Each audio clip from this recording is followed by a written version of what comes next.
in the mothership.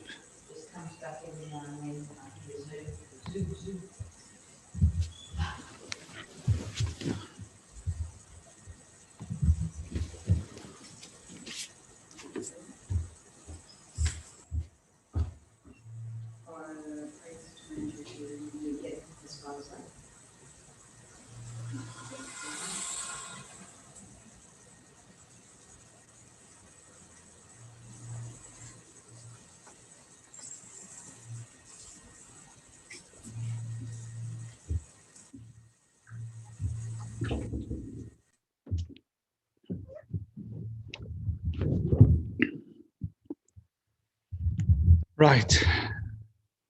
What do you say, President Manjushri? Yes.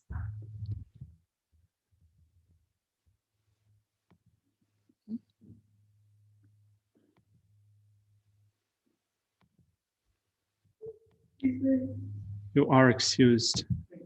No worries.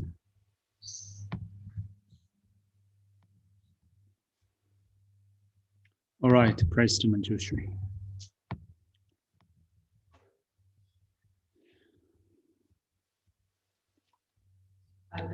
To my Guru and protecting Manjushri, also this heart, symbolic all things as they are, was under the strange of the sun, unclouded by the clouds or traces of ignorance, who teaches in 60 ways, love and thunder, was only all creatures caught in the prison of samsara, confused in the darkness of their ignorance, overwhelmed by their suffering.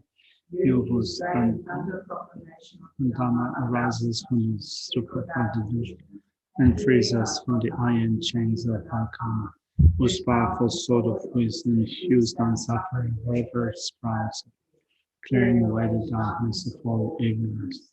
I am Trinchal knowledge reveals above marks of the Buddha, who has completed the 10 stages, achieving the highest perfection of a Bodhisattva, who has been pure from the beginning. All my Jirshu, all loving one, with the brilliance of your wisdom,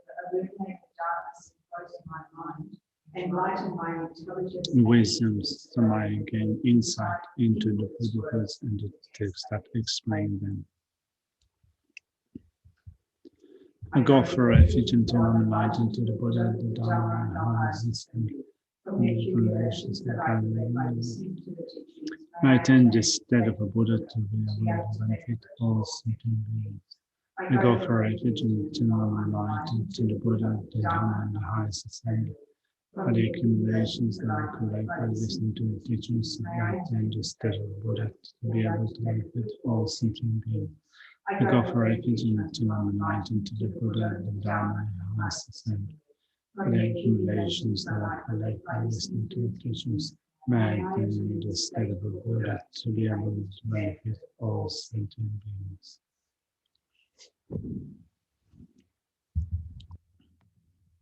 All right. Let's start with a secondary offense, just to spice things up. So, number 34 says, if in failing to adopt the attitude of the person who propounds Dhamma to you as a teacher, and not showing him the proper esteem and so forth, you ignore him, scorn him, and rely only on his good words and not upon the meaning, it is a secondary offense of belittling that and relying upon the letter. So I think that on the surface, the meaning of that is quite clear. And sometimes for us, it seems to, I think of how would we incur an attitude in which we kind of think that we don't like the person, we don't like the personality, we don't like the teachings are quite boring, but we like the words. I think that for us, it's sometimes difficult to think of how would it occur to us. But it still could be a situation where you think that, or you attend teachings and you think that, I find that person to be a little bit boring. I find their presentation to be too rigid. I don't like them to teach in a traditional way. I would like them to teach at my level. I really like what they say. It makes me feel good. But if they say something that doesn't make me feel good, I don't like it. I don't like them. No, they don't really they're not my type of personality. So this type of attitude in some sense is something that makes us stick to the words, like react only to the words that we hear without trying to get the meaning. Also, particularly if we think about it, again, we need to contextualize it from the perspective of someone who is training to become a bodhisattva, to become a Buddha. In that sense, when you listen to a presentation, even if you find it not always given in the way that you would like it to be given, you don't want to still only stick with the meaning. You want to get to the meaning of the words. So if you block yourself in thinking that I don't like the person, I don't like the presentation, I find it a little bit boring, they're not up to date with current teaching technique, I wish they could be more engaging and so forth. If we stick only to that, we're blocking a road to a certain degree to getting deeper into the teachings. I think that this is part of this secondary offense.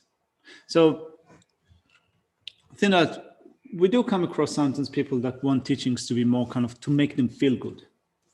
It's okay. I mean, everyone wants to be inspired, right? I want to be inspired. I want the teachings to make me feel good. But sometimes the teachings can be quite confronting. Particularly if you have someone that is either directly or slightly indirectly pointing out your faults and make you uncomfortable. So when they do that, we tend to push back, right? If someone is pointing out your faults, you push back and you think that this is not my problem. I don't have that fault. The fault is in the other person. He doesn't know me, in the teacher, the speaker. They don't know me that well, and so on and so forth. We get angry with that person. And this is also what Shantideva is now teaching us here, right? In his Guide to Bodhisattva Way of Life. So we want teachings to feel good. We don't want them to teach, to make us feel bad. But there's also a value in teachings that make us feel uncomfortable because they challenge, they unsettle us, and we can look deeper into what we believe, how we react to situation, to whether what is stated is correct or incorrect. If we only stick with things that make us feel good, probably our spiritual progress would be inhibited. But also sometimes we take sides in a way that is slightly unnecessary. I remember that when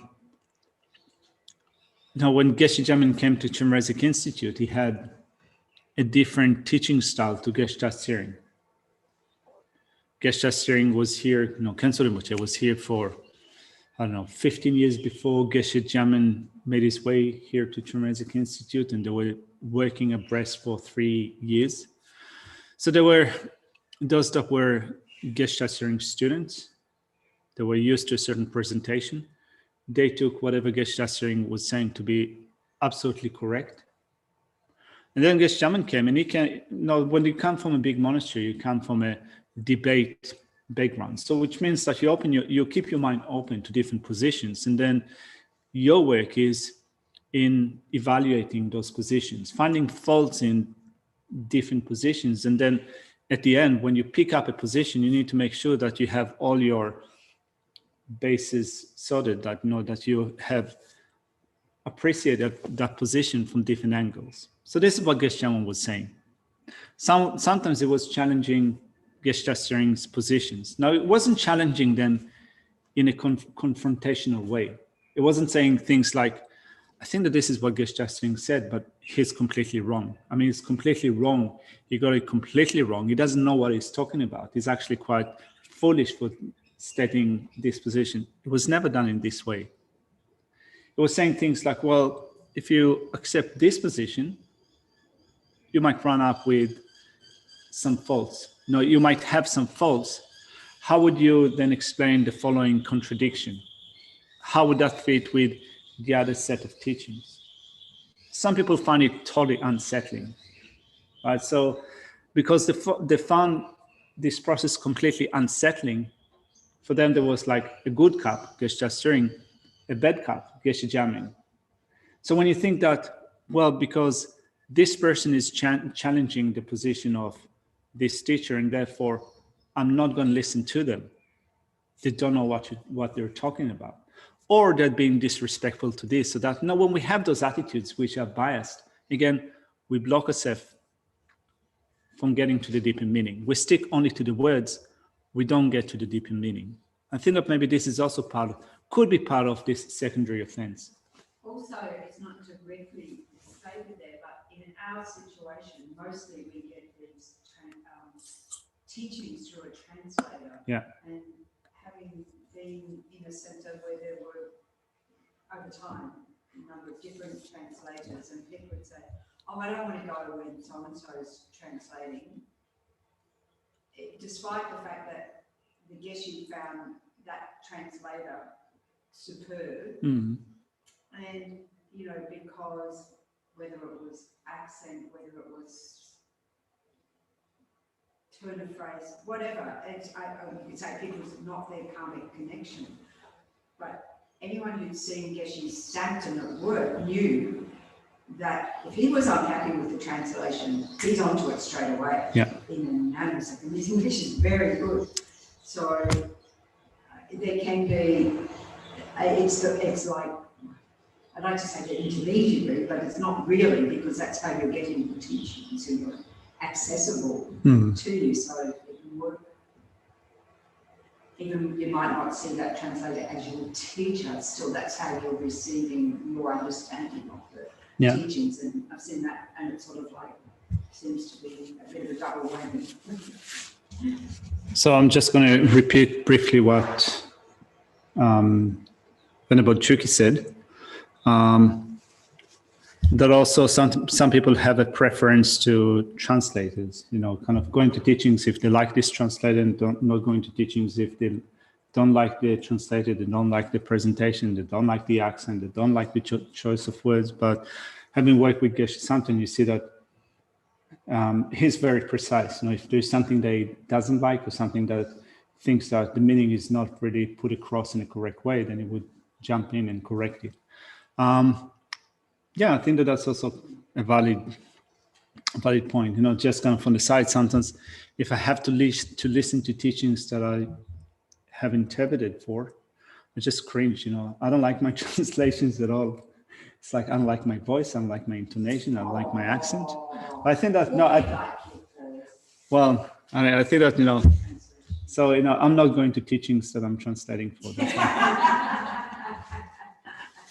does this also apply, you know, you can really admire some teachers, you know, absolutely their teachings are spot on, but you just don't have a connection with them. You don't bag them, yeah. But you don't engage with them, you don't go to the teaching. Yeah. So that's okay, that's not this secondary offence, is it? Well, I think that probably it's very contextual. No, I think that probably people at home have heard the question. If you haven't heard the question, please. Someone said that they could hear Ben Chukila okay, so I guess that they were also able to hear you. So what about teachers that you don't feel that you have a special connection with? I think that, no, it's very contextual in that not even a special connection, just you know, you've gone to the teachings, you know absolutely what they're saying, spot on. Yeah. And you're not saying anything to anyone else, but you know, you don't continually go because you just don't. You're not rushing out the door to get to the next of their teachings. No, and you don't. You might just easily get distracted. You can just not engage with some teachers sometimes, you know. Yeah. Yeah. So what about teachers that kind of? Yeah. What about teachings that don't inspire you that much? That kind of you don't have a special connection with? You know. Sorry. It's like, oh, Yeah. I think that it's a valid question because all of us, I think, find ourselves in similar situations. I think that it's very contextual. In that, suppose that, for example, I can give you a few examples of situations, and you probably would react differently to them. Like, for example, you know, if there's First of all, I would say that if there is a certain, no, if you a part of a study program or part of a center that has a study program, and you're expected to go to those teachings, not by rules or laws, but it's more like kind of this is what we do. Then even if you feel that that person is not my teacher, or I don't have a particular personal connection with that person, well, don't kind of, I think that there's one verse, but also there is one verse that says, don't rely on the person, rely on the words. Don't rely on the words, rely on the meaning.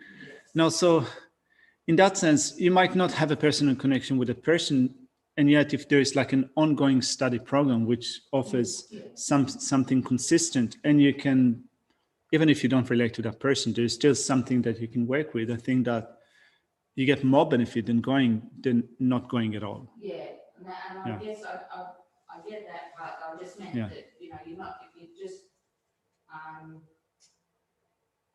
you don't just have to go to everything, because if you don't, you're Well, I can give you a couple of examples. We have visiting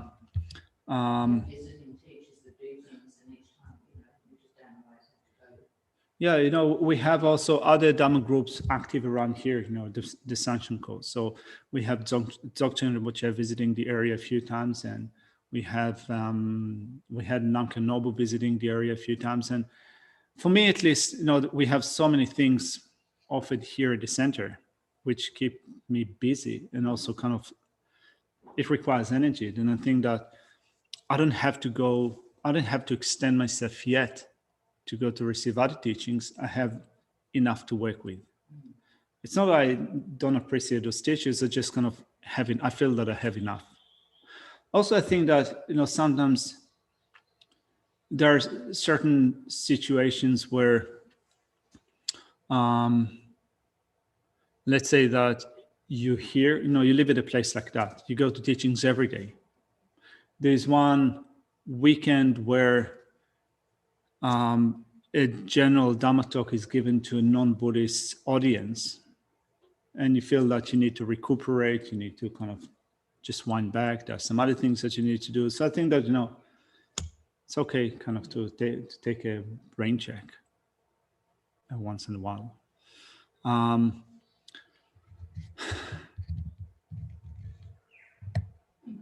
There was, also I remember that there was, before I went to Lama Zopa Rinpoche's first teaching, which I found really engaging, I had a bit of kind of an anti-Lama Zopa Rinpoche vibe in my heart, in that, I was kind of studying in an FPMT school, and everyone were raving about Lama Zopa Rinpoche and blah, blah, blah, blah, blah. And kind of, I don't know, I find this whole scenario to be a little bit off-putting.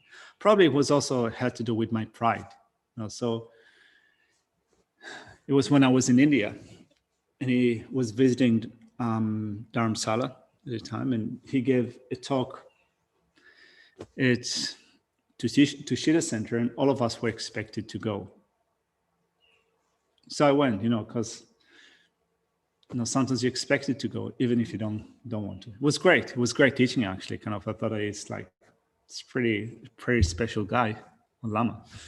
But sometimes you go to teachings because you don't want to create uncomfortable situations. So there could be different things in play. I think that in general, if there's something that you can benefit from, this is something that that's anyway your main focus in your Dhamma group, your Dhamma center, your study environment. Not everyone studies here at Chinrezig Institute. People study at different places. I see people logging in from Sydney, and that a couple of people are logging in from the USA. So you have your own things that you're doing. So if there's something that you can get some knowledge, you can make your understanding deeper. It's not that you have to get the teacher in person all the time. It's not that you have to rely upon that person as a spiritual teacher. If you can, that's good. But if there's still some benefit that you can get from the teacher, or from the teaching, and you think that I'm not ready to rely upon that person as my spiritual teacher, but I still respect him as a spiritual teacher or as a Lama. It doesn't have to be the one that I rely upon. that still opens the way for us to develop our understanding. So I think that's a good thing to keep in mind. All right. Any questions before we go back to the text?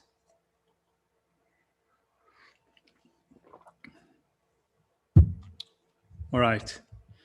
So yesterday we left off in verses 60-61. So being patient with those who would belittle you and so forth. The last point was, it is unreasonable to be furious because others lack faith in you. Now, just looking at the outline, as speaking ill of oneself causes one to lose faith in the speaker, it is reasonable to be furious with the act of speaking ill of others. So again, Shantideva is putting forward some arguments that other people would come up with for claiming that anger is justified in certain scenarios. So someone might say that will hold the position that currently I'm training as a Bodhisattva. Someone is disparaging me. They criticize me. They belittle me. They deride me. They have a sense of contempt to me. Through that, others can be influenced. Since I'm training as Bodhisattva, others might lose faith in me. If they lose faith in me, the merit will decline. And also, if they lose faith in me, non-faith is non-virtue, or an afflictive state of mind, let's say, on account of which they will be born in miserable states of existence. That being the case, it is justified to get angry at a person that derides me, that criticizes me, and so forth, because they create such a great damage. So that's the argument. We spoke about it yesterday. Shantideva says, well, hold on. This is criticism that is waged against you. What about criticism that is waged against someone else? Are you getting angry? Does it make you upset? Does it make you impatient? So rather than saying that it doesn't make you impatient, he says, does it make you? He asks us this question. How do we react to scenarios where some of our Dhamma friends are being criticized, right? So keep in mind that he's describing this scenario from the viewpoint of training as bodhisattvas. So suppose that our Dhamma friends are being criticized, our Dhamma teachers are being criticized, other teachers are being criticized, not necessarily that we are connected with, not only from this tradition, but in other traditions. Do we get offended? Do we become impatient? Because the rationale would be just the same. If they're criticized and others lose faith in them, others' merit will decline and they will be born, or they could be born in miserable states of existence. So does it make us unhappy? It doesn't in most cases, right? But I think that, so here Shantideva explains that from the viewpoint of training as a bodhisattva. But you can also say that in general, when we deal, of course, training as bodhisattvas, but also in general with our interactions with people in our society, if we are being criticized, we get offended. We're being impatient. If others are criticized, it doesn't matter too much to us, right? Unless they are close to our heart, but in general, not always we react to that with being angry. So Shantideva says that this is not an honest approach. So this is what we've covered yesterday. Then comes the next verse, which I felt that is more difficult and not very clear what's happening in that verse, the next verse, and how is it connected with the previous one. So let's look it up. Try to maybe get some clarity. So it comes under the heading of, if one can bear the lack of faith in others, it is reasonable to bear the lack of faith others may not have in oneself, in you, due to the afflictions. So let's look at verse 63. If you're patient with this lack of faith, because it is related to others' non-faith, then why are you not patient with unpleasant words, since they are related to the arisal of the afflictions? So at home, I was looking at those two verses and I tried to connect them together. So I'll put it on the screen.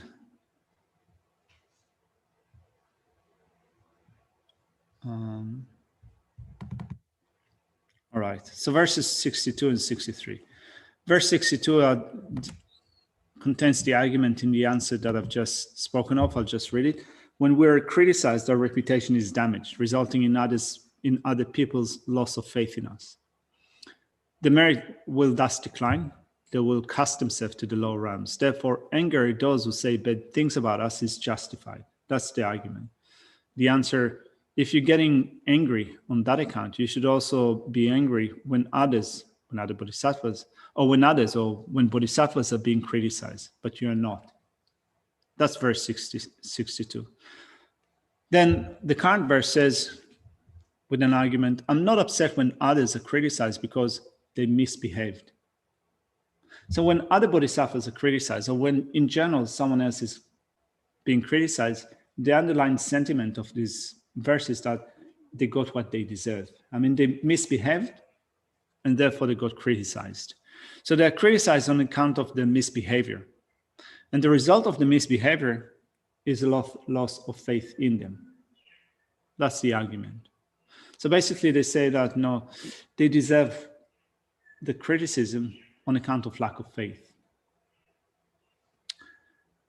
The answer to that comes from a different angle.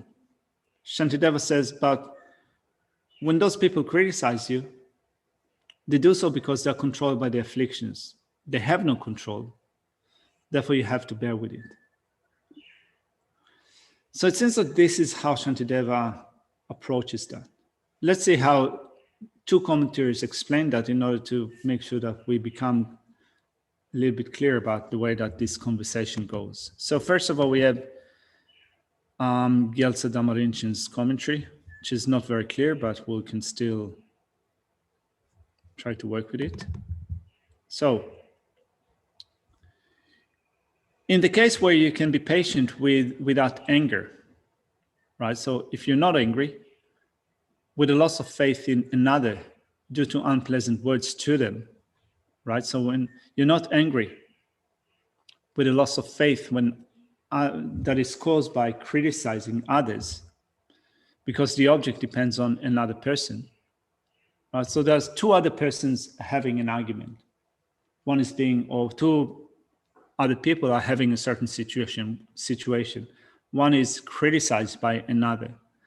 So you're not getting angry with the loss of faith in another due to unpleasant words to them, because the object depends on another person.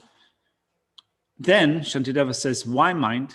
Are you not patient with the unpleasant words said to you or said to me? Right. So why am I not getting angry at?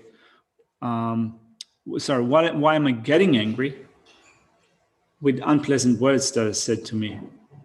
It follows that I should be patient because they depend on the generation of the other's afflictions. So without another person's generating afflictions in their mind, they would not be criticizing me. It seems that this is what Shantideva is saying here. It's an argument that I think that we've encountered in a similar way previously. We said that when another person harms us physically, they do so because they are controlled by their afflictions. They don't have self-control, and because of that, they harm us physically. Here, Shantideva seems to be saying a similar thing when we're being criticized, when we're being disparaged, when we're being derided, when we're being, when someone has a sense of contempt towards us. They do so because of their afflictions. I'll just read through also the other commentary, just to try to make it, again, maybe a little bit clearer. So, yeah, so the Nectar of Manjushri's speech in page 213, at the bottom of the page. Perhaps we'll claim that we are not upset when unpleasant words are addressed to others, because those who say such things do so because they have lost faith owing to the apparent misbehavior of the people in question, who may even be sublime beings. which means that to begin with, it says, we might claim that we're not getting upset when other people are being criticized. Because when unpleasant words said about them, they're said because of the misbehavior or apparent misbehavior. They've done something wrong, they've done a mistake, and therefore it seems that the underlying tone is that they deserve that criticism, those unpleasant words. I'm not sure. I feel really uncomfortable in a situation where I'm hearing someone else being banged out, whether they deserve it or not. Yeah. If I'm witness to it, I feel really uncomfortable. Yeah. Just from both sides, I feel for the person being attacked. I feel, sort of feel sorry for the angry person, thinking don't be so angry, but it hurts me just as much to see other people in that situation as it does myself. So you said that kind of, you don't necessarily agree with that, because kind of when you encounter a similar situation, when another person is being criticized, when one person is being criticized by another, it makes you uncomfortable. When you see a certain situation that is tense with anger, it still makes you unhappy or tense. I think that that's a good thing. It's not the scenario that Shantideva describes here. And if you don't react in a way that Shantideva describes here, it's good. It's a good thing. If you see a tense situation when another person is, I wouldn't say abused, but there's an interaction that is involved with anger, it makes you unsettled. Even if it's with people that you don't know, or there could be also someone that you dislike, and yet if they're being criticized, if they face anger and so forth, it makes you uncomfortable. It's a good thing. It's not necessarily a bad thing. It's a good thing. Yeah. So you're doing well. If it's, that's my 2 cents worth of. All right. I like you, you're a very nice translator. Well, it's just the voice. Okay. It is because of the latter that the situation is arisen. So it says kind of, you want to say, we claim that we're not upset when unpleasant words are addressed to others, because those who say such things do so because they lost faith owing to the apparent misbehavior of the people in question, may even be sublime beings. It is because of the latter that the situation has arisen, which means that it is because of the misbehavior that a loss of faith has occurred, and therefore I'm not upset about it. This is what we might claim. But in this case, Shantideva says, why is that we are impatient when they insult us? For when such people say unpleasant things, it is dependent on the rising of negative emotions, and they have no control over it. Therefore, we ought to bear with it. In short, when others dislike us, when they create obstacles to our success, when they insult us to our face or slander us behind our backs, we should take pleasure in cultivating patience. Easier said than done, isn't it? Yeah. When you're being criticized, it's disparaged. It's so hard. Take pleasure in them criticizing us. He's saying take pleasure in cultivating. Yeah. Take pleasure in cultivating patience. I think that if you enjoy the criticism. Yeah.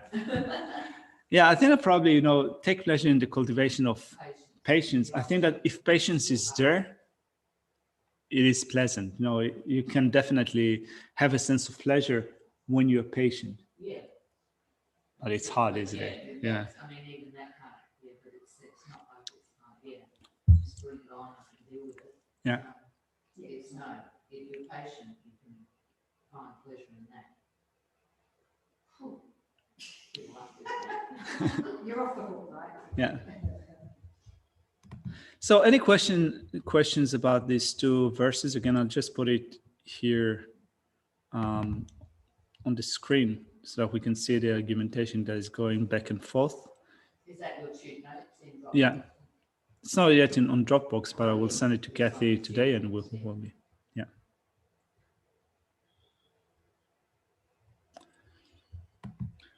All right, let's look at the next couple of verses that we've also covered. I think that they're quite simple, and I think that Geshe explained them in a very nice and elaborate way. So, sorry, there it is. All right, so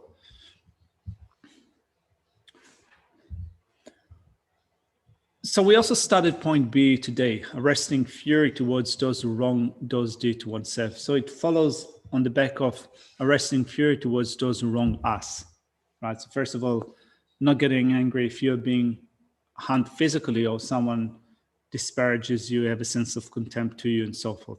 Then let's look at those who are close to our heart. But it's quite interesting what Shantideva says here. It says, arresting it by means of the patience that is intent on the Dhamma begins with the reason why it is unreasonable to be furious with those who cause harm to statues of the Buddhas is etc. So just looking at the outline, it seems that arresting fury towards those who wrong those dear to oneself, at least it gives the impression that we're just dealing with people that are close to our heart, right? So if someone is slandering one of your relatives, your parents, your partners, this is how you practice patience.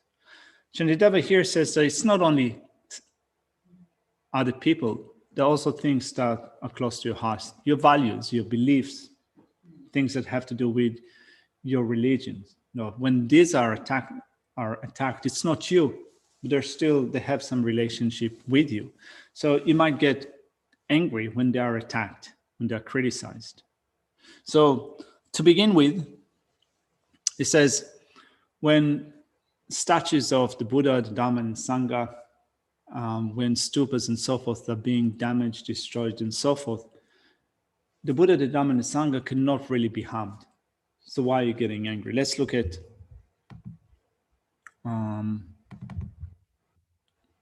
the verse. I should counteract my anger towards those who harm my spiritual masters, relatives, and so forth, and friends by seeing it. Sorry, verse 64. Should others talk frivolously about or even destroy holy images, reliquaries? You say reliquaries? All right, I don't get the right reliquaries. Anyway, stupas. That's a word in Sanskrit. And the sacred Dhamma. My hatred is inappropriate for the Buddhas and so forth can never be harmed. We can connect it also with the next one.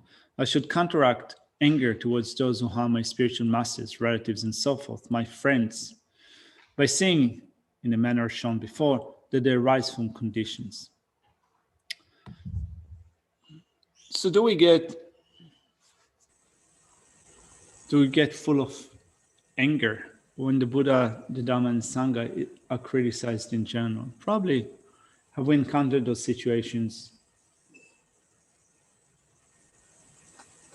I was on a compass thing, a moral compass, and one of the things that was, I think. You mean the TV? Yeah, and I think it was, I can't remember all the details, I think it was Thailand, and there was a bar that opened up with a picture of the Buddha, like a bar with drink alcohol. Yeah. And there was a huge backlash because they associated the Buddha with a place where you drink alcohol, the people who drink the bar. So there was like backlash. Yeah. How dare they do that to the Buddha? Yeah. They printed socks. There was a big uproar. I remember when I was in Sydney, apparently there was all these socks for sale on eBay with Buddhas on socks. So they were like, this is not on, people need to stop buying. They had board shorts and they had socks and everything. Also dog beds with Buddhas. Yeah, I haven't seen those, but yeah, there was a big thing about, they shouldn't be making socks and shorts and things where you're sitting on the Buddha or standing on the Buddha and that. Well, I was when I was recently in Israel, I had a delicious meal in an Asian restaurant. And when you go to the loo, the walls are covered with wallpapers. with images of the Buddha. So basically you're standing in, let's say, a urinal, Right. surrounded by Buddhas, and it's weird. Yeah. I mean, you can feel.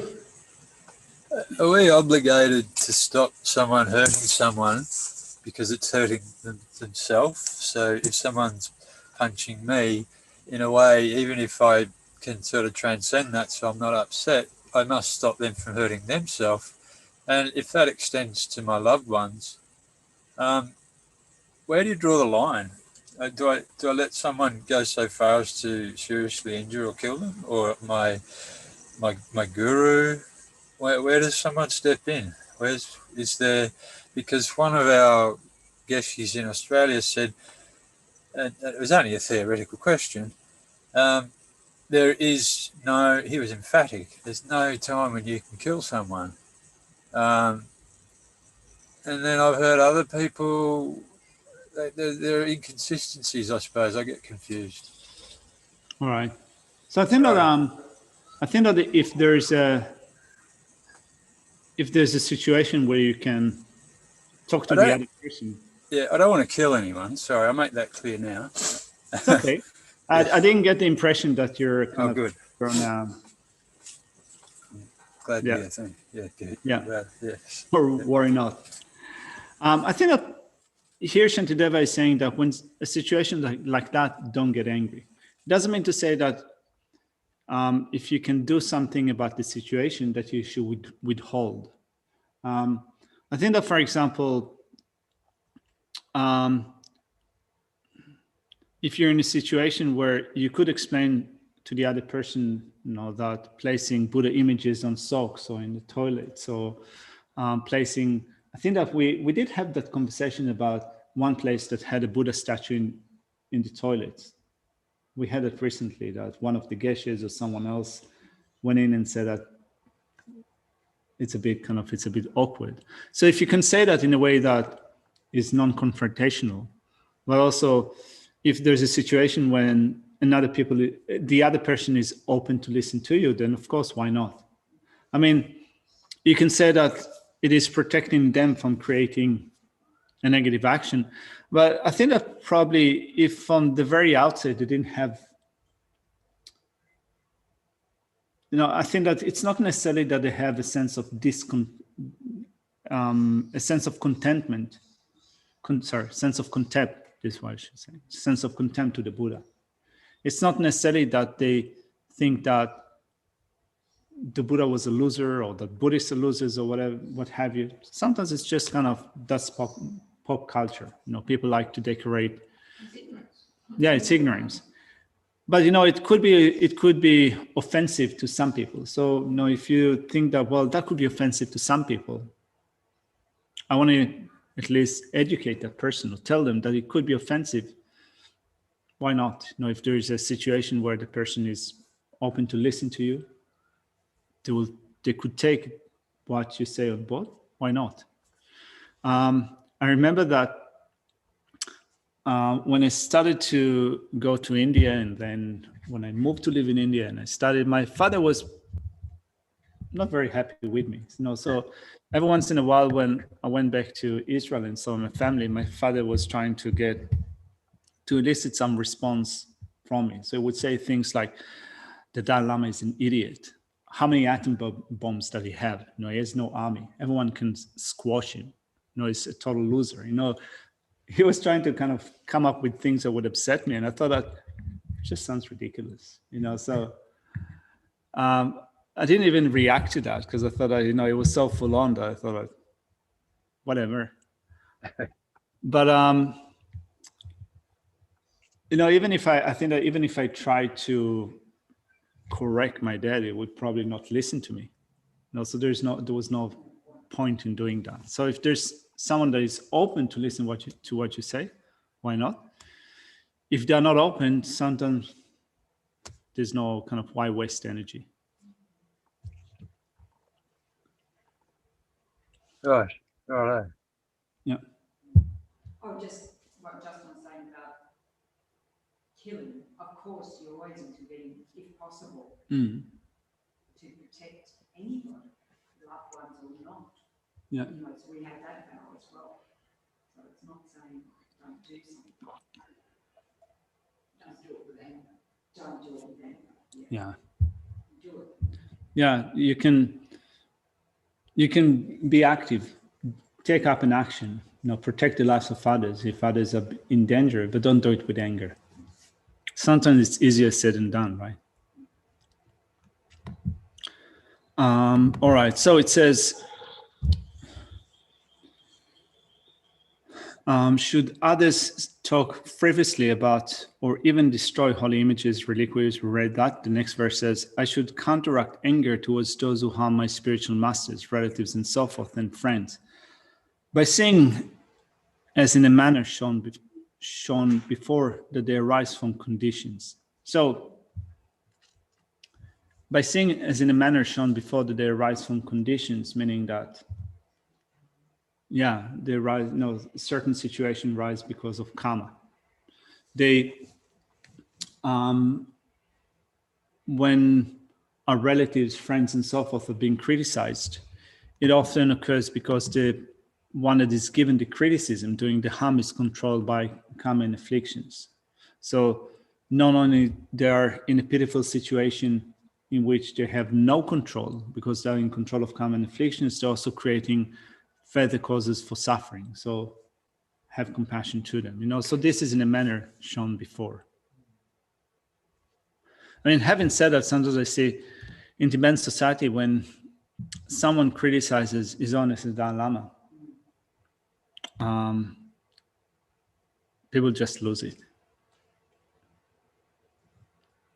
Well, it's also not just criticising, but there's all the protocols around printing, and when the whole face is not used, let alone the whole body, but the whole face, when it's just like a part or you print text over the top, also. All right. Yes. So kind of if in printing material, if the face is incomplete, or if it's not done according to their standard or to their culture, to their, yes, they get angry. Or as Geshe Jara said, poor Buddha, no body. Yeah.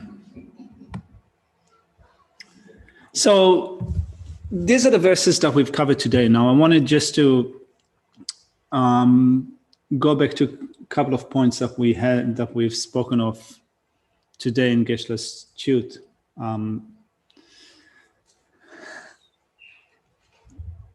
Here it says that also, by saying it as in a manner shown before, they arise from conditions. One of the points was that you can see that when your relatives and friends are being criticized, when they're being harmed, those things arise from karma. So here it says that also when our spiritual masters are being harmed or they're being criticized, we shouldn't get angry because you think that also arises from karma. So that was an interesting discussion. I think that you can have a debate with respect to that, and it's not necessary that we now reach a very conclusive decision. So you can just look at the situation from different perspectives and decide how would you react to a certain situation. So we are encouraged to see lamas as Buddhas in actuality. If someone is a Buddha, they have abandoned karma and afflictions. They do not suffer. So if they do not suffer, how can they be harmed? If they're harmed, you can think it occurred due to karma. It seems that there is a contradiction here, right? Also, when you think about it, just a side comment, when you think about it from the viewpoint of the 5 actions without a break, those actions that are called heinous actions, one of them is called killing an arhat and drawing blood from a Buddha with an evil intent. So how can you kill an arhat? You might wonder, how can you kill an arhat if they've abandoned karma and afflictions? They've abandoned the karma to be killed. How can that be done? How can you draw blood from a Buddha with an evil intent if the Buddha has abandoned the karma to be harmed with an evil intent in that way. So it seems that those questions could arise, and they're they're somewhat very similar to this point, right? So if we do think of our lamas as spiritual teachers as Buddha in actuality, how can Buddhas be harmed? If it arises from karma, how does it arise from karma? That's the issue that Geshe-la was bringing up today. He says that it seems that the way that Geshe-la was approaching it was very much like they would approach the study of a certain text in a monastic environment. So you have a certain text, and when you study it, you make the assumption, it's not that you make the assumption, your approach is that you take the views that are expressed by the text as something that is correct, something that are true, and then you start to see what the implications are.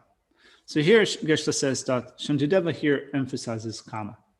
Since it says that our masters, our spiritual teachers, can be harmed, that arises from conditions. You can say that arises from cause and conditions, therefore that arises from karma. Then I'm not going to oppose what Shantideva says here. So how do we explain that? Well, one way is to say that to abandon karma means that you have abandoned the causes of the karma, right? So when we say that, for example, to abandon suffering, it means that you need to abandon the causes of suffering. We spoke about it in the previous week. Arhats have abandoned suffering, but they can still have suffering. In that if they have a body, the body that they had before becoming an arhat, which is a body that was acquired by karma and afflictions, it is a body of true suffering. It is still subject to death, to sickness, aging, and death. But since they've abandoned the causes of suffering, we can also say that they've abandoned true suffering.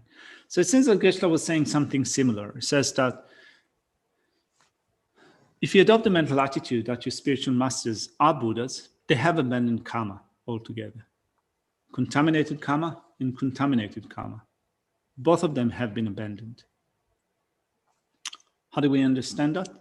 Well, not only ignorance has been abandoned, which is a cause of suffering, but also the seeds of ignorance and also the imprints of ignorance.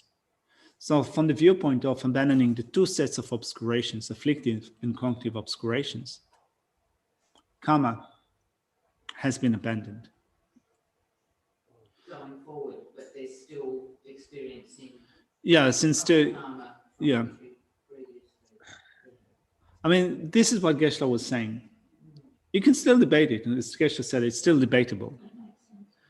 It makes sense, but then kind of would you say, what about purifying karma using the 4 powers of the antidote to the point in which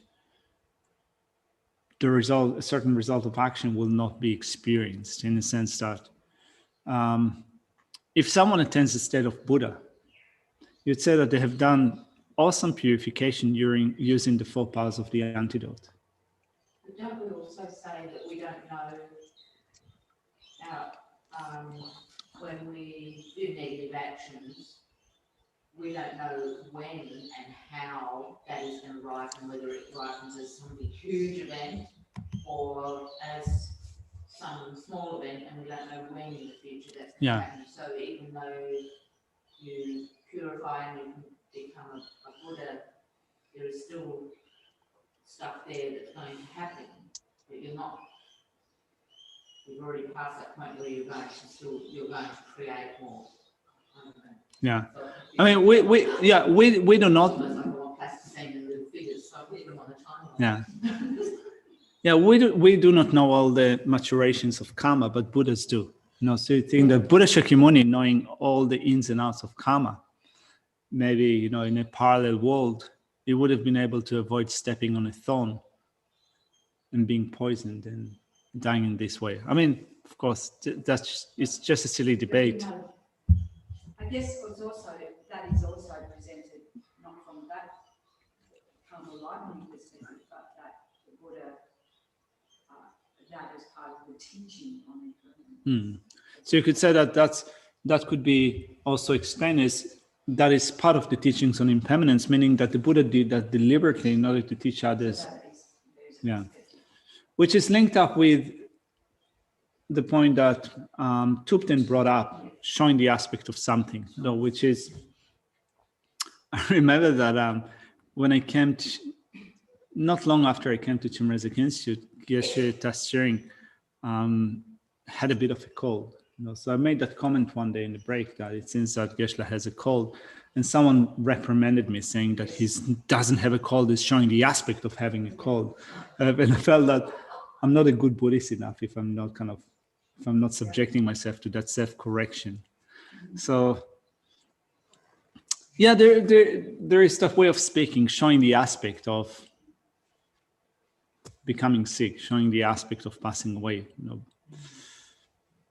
But if that, as Geshe said, he's following this presentation as Shantideva presented, and it's about the karma and it's about the patience, about us not getting angry, as opposed to a presentation that is about us cultivating devotion to the spiritual teacher, which is from outside, how we think, not looking at what is this awakening of past karma of this being who's now a Buddha. So I mean, when you look at it from the perspective of His Holiness the Dalai Lama, I mean, not from the perspective, in the case of His Holiness the Dalai Lama, one common way of explaining the taking of a mental attitude of seeing His Holiness the Dalai Lama as Buddha in actuality is that often it is said that we are ordinary beings. As ordinary beings, we can only see and relate to what ordinary sentient beings experience: birth, sickness, aging, and death. And although someone in the rank of His Holiness would be free from birth, sickness, aging, and death, they have to appear to us in a way that conforms to our level of experience. So you can say that that action of taking birth, as Geshe said, you can say that this is karma. So they perform that action, they take birth, in a body. And in the case of His Holiness the Dalai Lama, you can say, no, and this is kind of me thinking out loud, right? So you can say, in the case of His Holiness the Dalai Lama, assuming that he is a Buddha in actuality, wanting to come here to this world and benefit us. He was born to parents, right? So it's not that his parents were made up. It's not that his parents were emanations of Buddhas. I mean, maybe they are, but it's not. This is not the common explanation.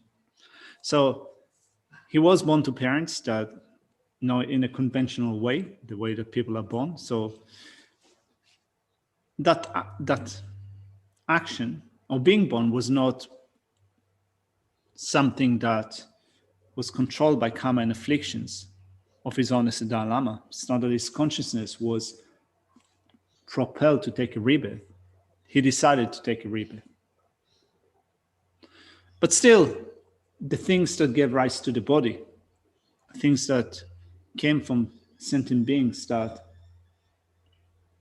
have karma and afflictions. Having a body such as that means that this body is subject to death. So you could say that although it hasn't created the karma to be harmed, to suffer, and so forth, still having a body such as this comes with an expiry date. It is an aging body. And I think that this is part of what Geshe was saying. A Buddha doesn't suffer. So stepping on a thorn does not give rise to pain, but it's karma that caused stepping on a thorn. So similarly, you can say that with someone like His Holiness the Dalai Lama, there might not be the suffering that we experience. So it is not experienced in the way that we experience it. But when an action is being made, conjoining with a body, with those substances, this body is still subject to birth, sickness, aging, and death. So it still conforms to the way that we see things, that we experience things. Conforms to our limited way of experiencing the world. Maybe that's one way of explaining that, but it's not the only way. I think there are also other ways of explaining that, including that the body that is honest in Dalai Lama has, it's still something that kind of he just displays for our sake. It's not just a simple body. It's a body that he displays for our sake. But it is, as you said, it is a human body. Yeah. It comes with a package.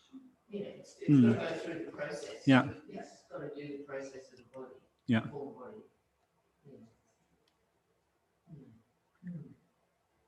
So therefore, don't get cross when someone says, His Honest looks a bit sick. All right. If you have no other questions, we might leave it here for now.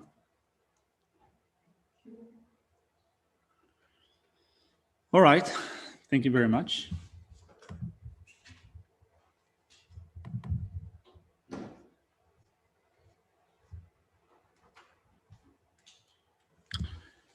Due to this virtue, may I quickly become a Guru Buddha and lead all transmigratory beings without exception to that state. May the precious not reborn arise. May that arise not return, but increase more and more. In this land encircled by snowy mountains, you are the source of all happiness and good.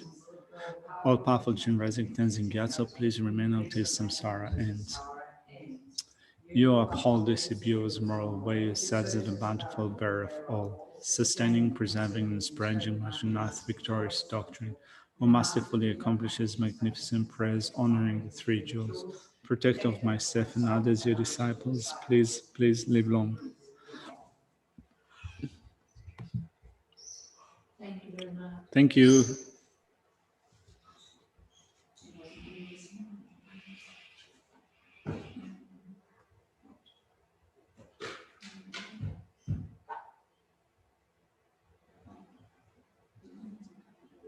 It was actually really great listening to you and